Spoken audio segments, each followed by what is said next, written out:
उदाहरण 10।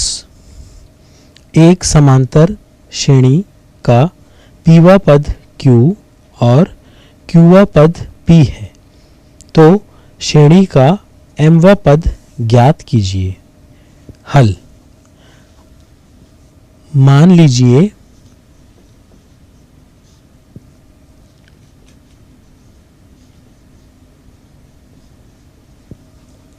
समांतर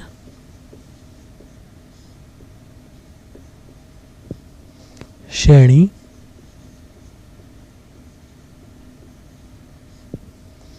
का प्रथम पद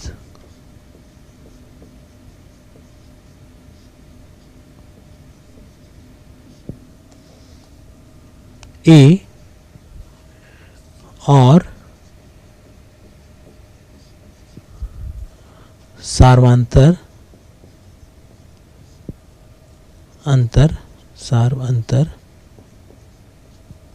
D है। यहाँ समांतर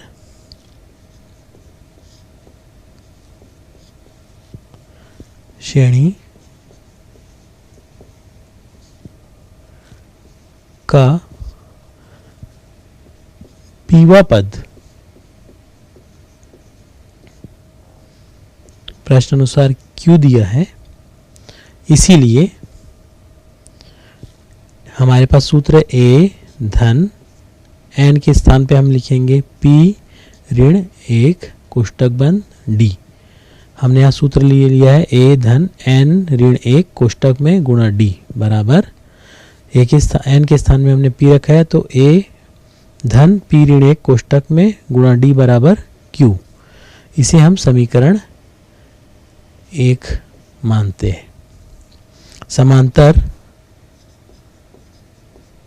समांतर श्रेणी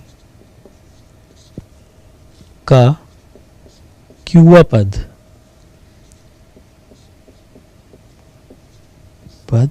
प्रश्न अनुसार दिया हुआ है P, इसीलिए A धन Qवा पद के लिए हम n के स्थान पे Q रखेंगे, Q ऋण 1 कोष्टक बंद गुणा D बराबर यह दिया है P। ये हो गया हमारा समीकरण 2। समीकरण 1 में समीकरण 2 को घटाने पर समीकरण 1 जो है हमारे पास है A धन कोष्टक में P ऋण 1 कोष्टक बंद गुणा D बराबर Q। ये हमारा समीकरण 1 है। और समीकरण 2 को हम घटाएंगे इससे, तो A धन कोष्टक में Q ऋण 1 कोष्टक बंद D बराबर P।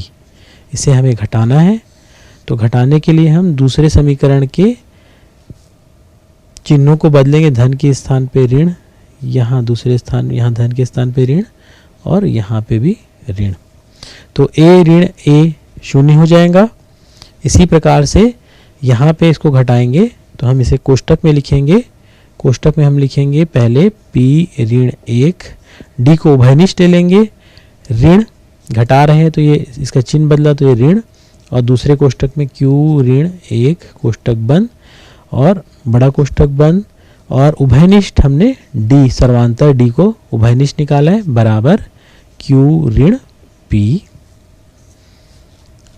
अब छोटे कोष्टक को खोलने पर हमें प्राप्त होता है P ऋण 1 ऋण Q, और ऋण को ऋण 1 से गुणा करेंगे तो ऋण 1 को ऋण 1 से गुणा करेंगे तो धन 1 बड़ा कोष्टक बंद D बराबर Q ऋण P।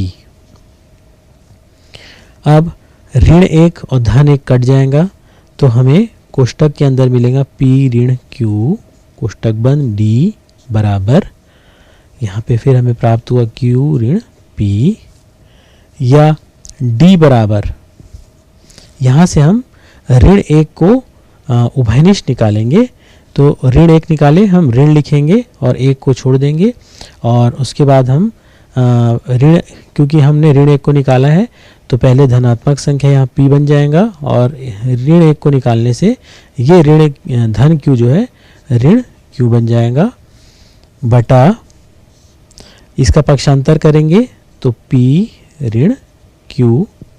तो इस तरह से हमें प्राप्त होता है d बराबर अंश में कोष्टक में p ऋण q और हर में कोष्टक में p ऋण q कट जाएगा क्योंकि दोनों समान है कोष्टक के अंदर की संख्या। तो d का मान हमें प्राप्त होगा 1। इसे हम समीकरण 3 मानते हैं। आगे देखते हैं अगले पृष्ठ पर। चलिए आगे देखते हैं। हमको मिला था d बराबर ऋण 1 जिसे हमने समीकरण 3 नाम दिया था। अब समीकरण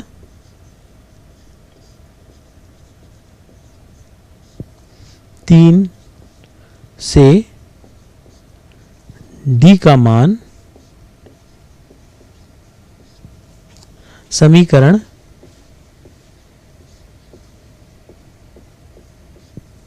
1 में रखने पर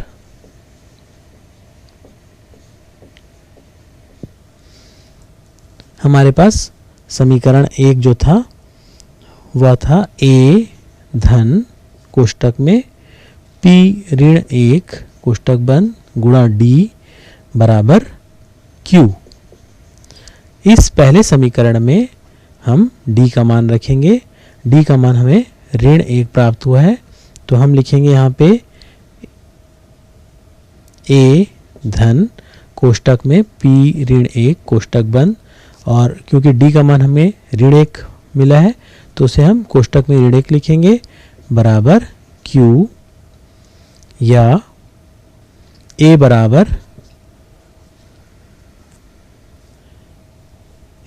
बराबर कोष्टक को खोलेंगे हम तो हमें प्राप्त होगा a बराबर, इसका हम पक्षांतर करेंगे तो हमें प्राप्त होगा q धन ये ऋण 1 को जब हम पूरा पक्षांतर करेंगे दूसरे पद को तो ये धनात्मक में हो जाएगा तो ये q के स्थान पे q, और ये हमें कोष्टक में मिलेगा p ऋण 1। ये ऋण जो है पक्षांतर करने में धनात्मक हो गया है, या a बराबर q धन p ऋण 1। इसे हम समीकरण 4 नाम देते हैं। अब श्रेणी का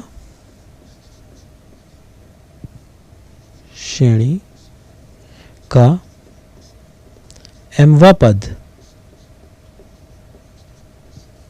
am बराबर a प्लस m ऋण 1 गुणा d। हमने सूत्र लगाया a धन n ऋण 1 कोष्टक में गुणा d। यहाँ पे हमें mवा पद निकालना है तो हम n की जगह m को रख दिए। अब यहाँ पे हम a का मान जो निकाले थे वो निकाले थे p धन q ऋण 1, इसे हम कोष्टक में लिख लेते हैं, धन कोष्टक में m ऋण 1 कोष्टक बंद, और हमने d का मान ऋण 1 ज्ञात किया था समीकरण 3 से, इसे हम d के स्थान पे ऋण 1 लिख लेते हैं बराबर। इसे हल करने पर हमें प्राप्त होगा p धन q ऋण 1, और जब हम कोष्टक खोलेंगे ये दोनों कोष्टक को जब गुणा करेंगे ऋण 1 जब गुणा होगा तो m धन m ऋण m बन जाएगा, और ऋण 1 को ऋण 1 से गुणा करने पर धन 1 बनेगा। यहाँ पे ऋण 1 और धन 1 कट जाएगा, इसका मान 0 हो जाएगा तो हमें प्राप्त होगा p धन q ऋण m। इसलिए श्रेणी का mवा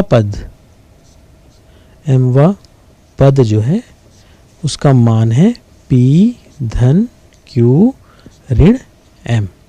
तो हमने ज्ञात किया कि दी गई श्रेणी का mवा पद जो है वह p धन q ऋण m होगा। यह इस उदाहरण का हल है।